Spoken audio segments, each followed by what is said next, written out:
Hello students, तो चलिए आज हम लोग सॉलिड स्टेट का लेक्चर नंबर 3 को स्टार्ट करते हैं। पिछले वीडियो में हमने देखा था कि यूनिट सेल कितने टाइप्स के होते हैं, उसके रैंक के बारे में देखा था। और आज हम लोग सॉलिड स्टेट में लेक्चर नंबर 3 में आज क्या पढ़ेंगे। हमने देखा था एक बात को कि यूनिट सेल जरूरी नहीं कि वो क्यूबिक ही हो, और हम ये बात डिस्कस किए थे। आज उसको वेरीफाई करेंगे। देखिए एक बात, एनसीईआरटी में एक क्वेश्चन है आपका कि name the parameters who categorise the unit cell. मतलब एक कुछ पैरामीटर्स हैं जिससे आप कैटेगराइज कर सकते हैं कि यूनिट सेल कैसा है, उसका शेप कैसा है। जरूरी नहीं है कि हमने क्या बोला, जरूरी नहीं है कि हर यूनिट सेल क्यूबिकल ही हो। वो क्यूबिकल हो सकता है, टेट्रागोनल हो सकता है, हेक्सागोनल हो सकता है, कुछ इस टाइप का।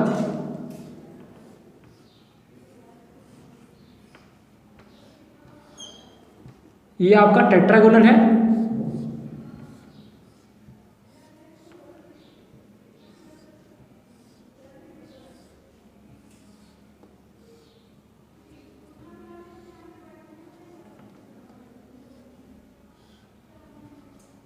ठीक है, इस टाइप का। मतलब ऐसे 7 टाइप्स होते हैं जिससे आप पैरामीटर से पता कर सकते हैं वो कौन सा यूनिट सेल है या क्रिस्टल है। तो देयर आर 6 पैरामीटर्स जिससे आप ये डिसाइड कर सकते हैं कि जो यूनिट सेल है वो कैसा है, क्यूबिक है, टेट्रागोनल, हेक्सागोनल है। तो वो कौन कौन से ए है, बी और सी। ये क्या है, एज ए लेंथ। क्या है ये, एज ए लेंथ है। और अल्फा, बीटा और गामा ये इंटरफेशियल एंगल। इंटरफेशियल एंगल ये क्या होता है,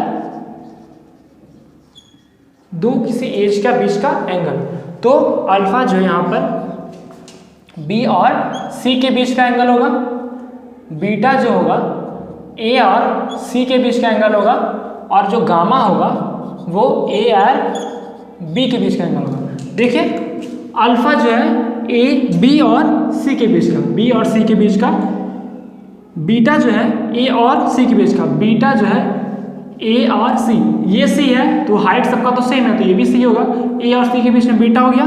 गामा ए और बी के बीच का, ए ये भी होगा ना, आगे वाला एज ए और बी के बीच का गामा हो जाएगा। आप इसमें देख लीजिए, आपका ये ए है, ये बी है और ये सी है। तो यहाँ पे आपका कौन सा बनेगा, ये देखिए, ये आपका बी जा रहा है, ठीक है, और ये ए है और ये सी है। तो इस दोनों के बीच में, बी और सी के बीच में आपका ये वाला, ये आपका ए है, ये बी है, ये सी है। तो आपका जो ये बी और सी है, यहाँ आपका अल्फा होगा, ठीक है, और ये ए है, ये सी है। ए और सी के बीच में बीटा होगा, और ये ए और ये बी, यहाँ पे आपका गामा होगा, ठीक है। देख लीजिए, इससे हम लोग डिसाइड करेंगे कि यूनिट सेल या क्रिस्टल किस शेप में है, क्यूबिक है, टेट्रागोनल है या हेक्सागोनल है। आगे देखते हैं। तो चलिए अब जैसा पीछे में बताया था कि क्रिस्टल जरूरी नहीं कि वो क्यूबिकल ही हो, वो क्यूबिकल भी हो सकता है, टेट्रागोनल, बहुत सारे शेप का होता है। देखिए ये कुछ 7 शेप का टाइप का हो सकता है क्रिस्टल, जिसको हम क्रिस्टल सिस्टम बोलते हैं। वो क्यूबिकल भी हो सकता है। देखिए आप क्यूबिकल हम देख ही लिए, टेट्रागोनल कुछ इस शेप का, ठीक है। लगभग आप इससे एग्जाम्पल ले सकते हैं, ये वाला box, A equal to B not equal to C. आपको ए बी सी दोबारा याद दिला दे। ए क्या होता है, फ्रंट वाला, ठीक है, बी जो पीछे गया है, और सी जो हाइट होता है। इसके लिए ए बी और सी, देखिए ए देखिए और इक्वल टू बी है, सी लेकिन सेम नहीं, A equal to B but not equal to C, यही लिखा हमने। एज लेंथ जो है A equal to B but not equal to C, tetragonal के टाइप में, ठीक है। और ये जो अल्फा बीटा गामा, वो अल्फा क्या होता है, बी और सी के बीच में अल्फा, ये बीटा और ये हमारा गामा, ठीक है, ये हमारा है गामा। इसमें देखिए तो ये 90 तो होगा ही, ये भी 90 और ये भी 90। और यहाँ देखिए अल्फा ए कहाँ, अल्फा कहाँ होगा, ए के जस्ट फ्रंट में ये अल्फा, बी के जस्ट फ्रंट में बीटा और सी के जस्ट फ्रंट में गामा, ठीक है। अगर आपको ऐसा नहीं याद आता तो याद रखिए अल्फा कहाँ होता है, बी और सी के बीच में, और बीटा कहाँ होता है, ए और सी के बीच में, और जो गामा है वो आपका ए और बी के बीच में, गामा लिख लीजिए। अल्फा कहाँ होगा, बी और सी के बीच में, बीटा कहाँ हो जाएगा, ए और सी के बीच में, और गामा कहाँ हो जाएगा, ए और बी के बीच में। ठीक है। उसी तरह ऑर्थोरोम्बिक किस टाइप का होता है, आप एग्जांपल ले सकते हैं माचिस से, इस टाइप का ऑर्थोरोम्बिक। देखिए ए, ये बी और ये C, A not equal to B but और सी के भी इक्वल नहीं होता है, देख लीजिए। और रोम्बोहेड्रन आप एक बात ले सकते हैं, अगर आपके पास एक क्यूब है, क्यूब को आप प्रेस कीजिएगा तो थोड़ा इस टाइप का शेप बनेगा, तो वही एकदम सेम टू सेम रोम्बोहेड्रन होता है। तो उसमें भी साइज तो सेम ही रहेगा ना, A equal to B equal to C, लेकिन उसका क्या इंटरफेशियल एंगल चेंज होगा कि सेम होगा, थोड़ा सा चेंज होगा। ठीक है, इसको कहते हैं इंटरफेशियल एंगल। अब देखिए हेक्सागोन, हेक्सागोन नाम से मालूम चल रहा है हेक्सागोन टाइप का, ऊपर हेक्सागोन नीचे हेक्सागोन, इसका 6 कॉर्नर जो है वो मिला रहेगा। और ये आपका हो जाएगा ए, ये बी, और ऊपर जो गया वो सी हो जाएगा। और आप एक चीज़ देख ले सकते हैं, यहाँ पर ये 90 है, यहाँ भी एक 90 है, और ये सी में आप देख रहे हैं क्या, सी मतलब क्या होता है, सी के फ्रंट में गामा, गामा होता है, तो गामा क्या हो जाएगा 120 का, आप बचपन में देखे होंगे, इसके बीच का क्या होता है 120 डिग्री का एंगल होता है, गामा क्या हो जाएगा 120। मोनोक्लिनिक, मोनोक्लिनिक आप देख सकते हैं रोम्बोहेड्रल टाइप का होता है, लेकिन उसमें क्या होता है रोम्बोहेड्रल में, ऑर्थोरोम्बिक में ए इक्वल टू बी होता है, लेकिन इसमें थोड़ा सा अलग होगा, इस टाइप का शेप होता है। और ट्राइक्लिनिक में आपको शेप पूछता नहीं है, बस आपको इमेजिन करने के लिए बता रहे हैं, और आपका डायरेक्ट पूछे तो क्वेश्चन ये पूछेगा एज लेंथ और इंटरफेशियल एंगल। और जैसा कि हम बताए थे कि यूनिट सेल में 4 टाइप होते हैं, तो क्यूबिकल उसी टाइप में 3 टाइप में डिवाइडेड है, मतलब वो प्रिमिटिव भी बनाएगा, बॉडी सेंटर बनाएगा, फेस सेंटर, लेकिन एंड सेंटर नहीं बनाता क्यूबिक। टेट्रागोनल के क्या क्या बनाएगा, प्रिमिटिव भी बनाएगा, बॉडी सेंटर बनाएगा, लेकिन फेस सेंटर एंड सेंटर नहीं बनाएगा। तो मतलब ये 3 वेरिएशन हो सकता है, इसका 2 वेरिएशन हो सकता है। ऑर्थोरोम्बिक में primitive, body centre, face centre, and centre, मतलब इसमें 4 वेरिएशन रहेगा। रोम्बोहेड्रल में 1 वेरिएशन सिर्फ प्रिमिटिव, उसी तरह वो भी प्रिमिटिव, और हेक्सागोनल प्रिमिटिव और प्रिमिटिव बनाएगा। मोनोक्लिनिक देखिए प्रिमिटिव और एंड सेंट्रिक बनाएगा, लेकिन ट्राइक्लिनिक सिर्फ प्रिमिटिव बनाएगा। आपका यहीं से क्वेश्चन आएगा, और इसी को बोलते हैं हम ब्राविस लैटिस। ठीक है, ब्राविस, ये 3, 2, 5, 6 और ये टोटल 14 होता है। आप ऐड कीजिएगा तो आपके पास 14 ब्राविस लैटिस आएगा। ठीक है, तो चलिए गाइस अब देख लेते हैं कि किसी भी यूनिट सेल में रेडियस कैसे फाइंड करते हैं। ठीक है, तो चलिए पहले सिंपल क्यूबिक यूनिट सेल में देखते हैं। तो सिंपल क्यूबिक यूनिट सेल में क्या होता है, सिंपल बोले चाहे प्रिमिटिव बोले, दोनों बात एक ही है। तो वो कॉर्नर पर अरेंज रहता है, जो भी एटम होता है वो कॉर्नर पर अरेंज रहता है। तो कुछ इस टाइप का बनेगा,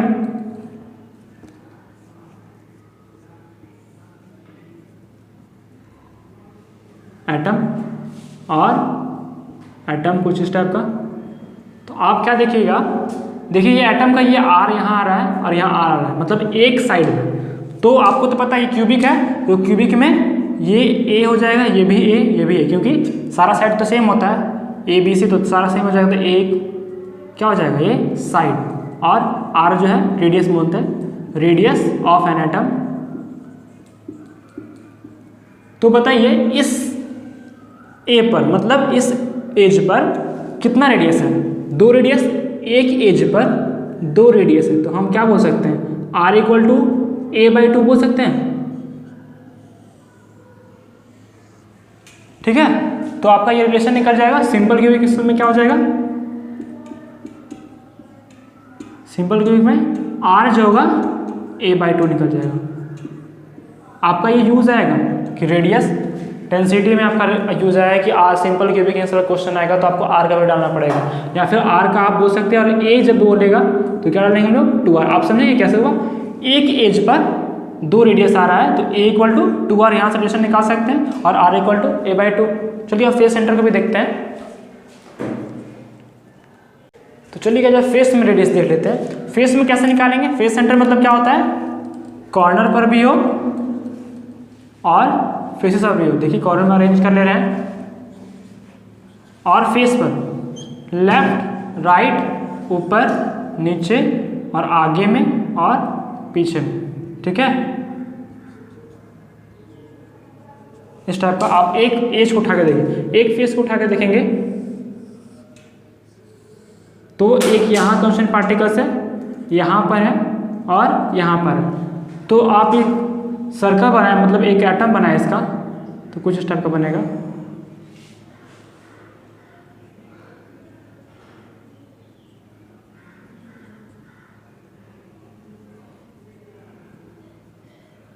तो देखिए यहाँ पे कितना आर आ रहा है, 1 आर, 2 आर, 3 आर और 4 आर, मतलब इस डायगोनल में 4 आर आ रहा है। और आप एक चीज़ देखिए, अगर इसको हम लोग ए बी सी, ठीक है, तो ये तो क्यूब है, क्यूब में कुछ ऐसा शेप होगा, मतलब ये 90 डिग्री होगा, ये 90 डिग्री होगा इस टाइप का।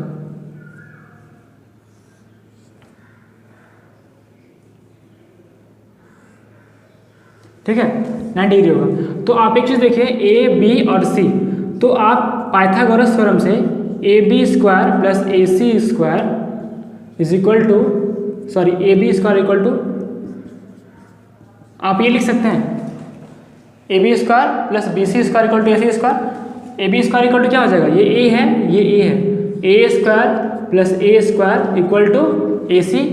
तो यहाँ देखिए आर है, ये आर, ये आर, ये आर, मतलब कितना है 4 आर का स्क्वायर, तो 2a square plus 16r square, are क्या हो जाएगा आपका 2a स्क्वायर बाय 16 का रूट। ठीक है, और देखिए आप आर इक्वल टू क्या हो जाएगा √2a बाय 4। आप ये भी लिख सकते हैं या फिर आप a बाय 2√2, आप ये कैसे लिख दी भैया, देखिए कुछ स्टेप से √2, क्या 4 को हम ये लिख सकते हैं, ये कुछ लिख सकते हैं, तो ये कट गया, तो मतलब क्या हो जाएगा a बाय 2√2। आप रिलेशन याद कर लिए, r इक्वल टू क्या हो जाएगा, ये भी आप यूज कर सकते हैं या फिर ये यूज कर सकते हैं।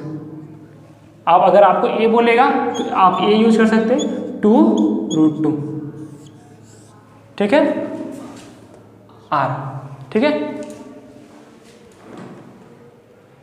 तो चलिए बॉडी सेंटर में r कैसे निकालते हैं वो देख लेते हैं। बॉडी सेंटर मतलब एटम्स कॉर्नर पे भी अरेंज रहेगा और बॉडी सेंटर पर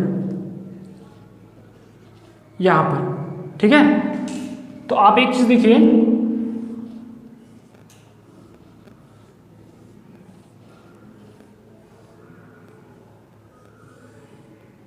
यहां पर है और यहां पर इसको मिलाइए और मान लीजिए यहां पर अरेंज कर दीजिए एटम को। एक सर्कल बनाइए, यहां एक सर्कल और यहाँ एक सर्कल। अब ये लाइन कैसे मिला दी है, बॉडी सेंटर मतलब बॉडी के सेंटर पर, आप जहाँ बैठे हैं, ठीक है, जिस रूम में आप बैठे हुए हैं, आप अपने ऊपर का एक कॉर्नर पकड़ लीजिए, जिस तरह इस टाइप का, ठीक है, और जस्ट उसके फ्रंट वाला, एक डायगोनल में एक फ्रंट वाला को उसका डाउन में देखिए, मतलब इसको पकड़े और नीचे वाला पकड़े, मतलब इस टाइप का। जैसे ये मेरा रूम है, इस रूम का ये कॉर्नर, ऊपर वाला कॉर्नर और जस्ट उसके नीचे वाला कॉर्नर, इस टाइप का, ये कॉर्नर, या फिर आप इस कॉर्नर को पकड़ सकते हैं और इस कॉर्नर को। आप जिस रूम में बैठे हैं उसका जस्ट ऊपर वाला कॉर्नर पकड़िए और जस्ट उसके अपोजिट में नीचे वाला कॉर्नर, आपका वो बॉडी सेंटर हो जाएगा। आप इसको हम ये भी दिखा सकते हैं, ये वाला को पकड़िए, इस एज को, इस पॉइंट को पकड़िए और यहाँ से इसके जस्ट पीछे वाला, इस टाइप से, ये जो यहाँ से जो लाइन जाएगा, ये यहाँ से नीचे तक, ये हमारा बॉडी सेंटर कहलाएगा, ठीक है। बॉडी सेंटर में समझिए, जस्ट इसको और इसको जब मिला दीजिए, आपका ये बॉडी सेंटर लाइन हो जाएगा, ये वाला, ठीक है। तो आप एक चीज़ देखिए, यहाँ पर इस पॉइंट को हम A मानते हैं, इसको B, ये C, ये D और ये E, ठीक है। इसको हम मिला देते हैं,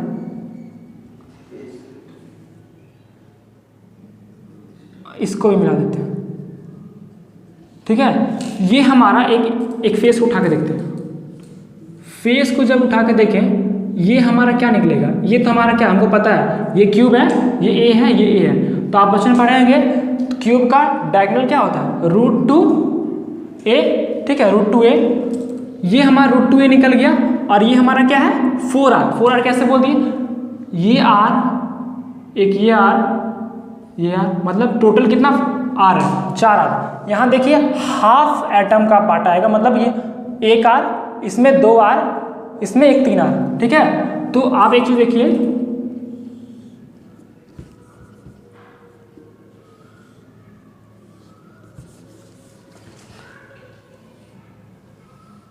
ये इस टाइप का आपका स्ट्रक्चर बनेगा। ये क्या है, ये हमारा एक फेस का डायगोनल है, ये फेस का डायगोनल मतलब √2a, ठीक है, ये हमारा फेस का डायगोनल, ये DE है, ठीक है, और ये क्या है EA हमारा एज है A। तो आप बताइए, अब आप सोच रहे होंगे कि ये परपेंडिकुलर क्यों बना दिया, आप खुद इमेजिन कीजिए, ये वाला जो डायगोनल जाएगा ऊपर फेस और डायगोनल, फेस वाला जो डायगोनल है और वो एज है, तो अपने में परपेंडिकुलर होगा ना, ये फेस वाला डायगोनल गया और वो एज गया, ये परपेंडिकुलर जाएगा, ये फेस वाला डायगोनल और ये एज है, तो ये परपेंडिकुलर है। और ये हमारा क्या है AD, तो यहाँ हम लोग को पता है 4r है, ठीक है, इसको रेज कर देते हैं। आप इससे देखिए AD निकाल सकते हैं, आप लिख सकते हैं AD square equal to Pythagoras template से, AD square equal to AE का स्क्वायर प्लस DE का स्क्वायर, ठीक है। AE कितना आपका A स्क्वायर प्लस DE कितना है √2a का होल स्क्वायर और AD कितना है 4r का होल स्क्वायर, तो ये कितना हो जाएगा 16r square equal to A square plus 2a square, ठीक है। 16r स्क्वायर, ये कितना हो जाए 2 1 3, 3a square, r square equal to 3a square by 16 and r equal to under root, इधर स्क्वायर इधर जाएगा तो रूट चढ़ेगा, आपका फाइनल r √3a बाय 4 निकलेगा, ठीक है। और आप एक रिलेशन और बना सकते हैं, a equal to 4r bye √3, ठीक है, देख लीजिए अब, ठीक। तो चलिए गाइस हम लोग देख लेते हैं, जितना पीछे किए थे उसको एक बार समराइज कर लेते हैं, ठीक है। तो पहले हम लोग रैंक देखे थे और A और R के बीच में डिफरेंट रिलेशन देखें कि R और A क्या क्या होता है। तो पहले फर्स्ट में सिंपल क्यूबिक यूनिट्स में देख लेते हैं, इसका रैंक क्या था 1, याद है, कॉर्नर पर 1/8 × 8 1। आप समराइज इसलिए कर रहे हैं कि आपको दोबारा याद हो जाए, रैंक इसका था 1, सिर्फ कॉर्नर पर था, फेस सेंटर में, कॉर्नर पर भी और फेस पर भी, तो कॉर्नर के लिए 1 और फेस के लिए कितना था 3, 1/2 × 6 था ना, तो मतलब टोटल क्या लिखेंगे हम लोग, फेस यहाँ पर 4, बॉडी सेंटर के लिए 2, नहीं भी याद है तो आप सिंपल यहाँ से याद कर सकते हैं, सिंपल क्यूबिक यूनिट के लिए रैंक 1 होता है इसका, और फेस सेंटर के लिए 4, बॉडी सेंटर के लिए 2। अब आते हैं हम A और R के बीच के रिलेशन में, तो याद है आपको कुछ ऐसा था, R इक्वल टू A/2 था, ठीक है। आपको अगर पूछे A इक्वल टू कितना होता है 2r। अब इसमें फेस सेंटर में अभी हम देखे थे R इक्वल टू क्या था A/2 √2 और A equal to 2 √2r। Body centre में हमने देखा था R इक्वल टू √3a/4 और A इक्वल टू 4r/√3, ठीक है, देख लीजिए इसको। तो चलिए गाइस यहीं पर अपना लेक्चर नंबर 3 को ख़त्म करते हैं। अब आपको इसमें से कोई भी क्वेश्चन, इससे रिलेटेड कोई भी क्वेश्चन ना बने, एनसीईआरटी का हो चाहे प्रीवियस ईयर क्वेश्चन हो, कमेंट में पूछिए, या कुछ ऐसा हो कि जो समझ ना आया हो इसमें पूछिए, ठीक है। आगे हम लेक्चर नंबर 4 में पैकिंग एफिशिएंसी के बारे में देखेंगे, ठीक है। यहीं पर अपना ख़त्म करते हैं, थैंक यू।